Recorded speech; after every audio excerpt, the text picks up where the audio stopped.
In today's video, I'm going to teach you how to use Google Trends for Google Ads planning fast and easy. Whether you're a seasoned marketer or just starting out, using Google Trends can give you valuable insights into public interest over time, helping to make your ad campaigns more effective. Let's dive right in. First things first, we need to kick things off by heading to Google. In the search bar, type in Google Trends. Google Trends is a free tool that shows how often a particular search term is entered relative to the total search volume across various regions of the world. Once you're on the search results page, click on the first link. This will take you directly to the Google Trends dashboard. Now that you're on the Google Trends page, it's time to enter your product or service keyword in the search bar. This is where you type what you want to advertise, be it running shoes, online courses, home decor, or anything else.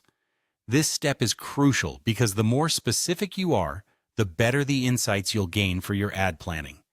After entering your keyword, click on the Explore button to generate results. This is where Google Trends will start displaying data and charts based on your entered keywords. You're now viewing a wealth of information, but we need to make it more relevant to your needs. Let's move on to adjusting the filters to refine your search. On the right side of your screen, you'll see different filter options such as location, time range, category, and search type. Let's go through each of these quickly to ensure your data is precisely what you need. First, set your location.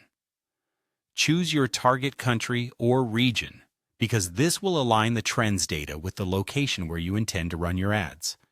If you're running an international campaign, you might want to repeat this process for several countries. Next is setting the time range. Choose past 7 days for short-term campaigns, past 12 months for planning current campaigns, and past 5 years to spot long-term seasonal cycles. Selecting a time frame will help you understand recent trends or longer-term interest patterns, depending on your planning needs. Then, set the category to get more accurate data that specifically pertains to your industry. For instance, if you're selling sports equipment, selecting Sports from the category section will filter the data more appropriately. Finally, if you're interested in analyzing specific mediums like web search, image search, or YouTube search, make sure to set the web address filter accordingly. Now it's time to analyze the interest over time chart that Google Trends generates. This chart shows you when demand for your product or service goes up or down throughout the year. It is a powerful tool for identifying peak periods of interest that can guide when to launch your campaigns.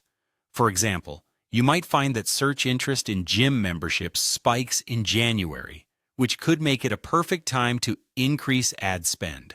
Incorporate these insights to strategically launch your ads during peak interest periods to maximize effectiveness. And there you have it, a quick and simple way to use Google Trends for Google Ads planning. Thanks for watching, and happy marketing.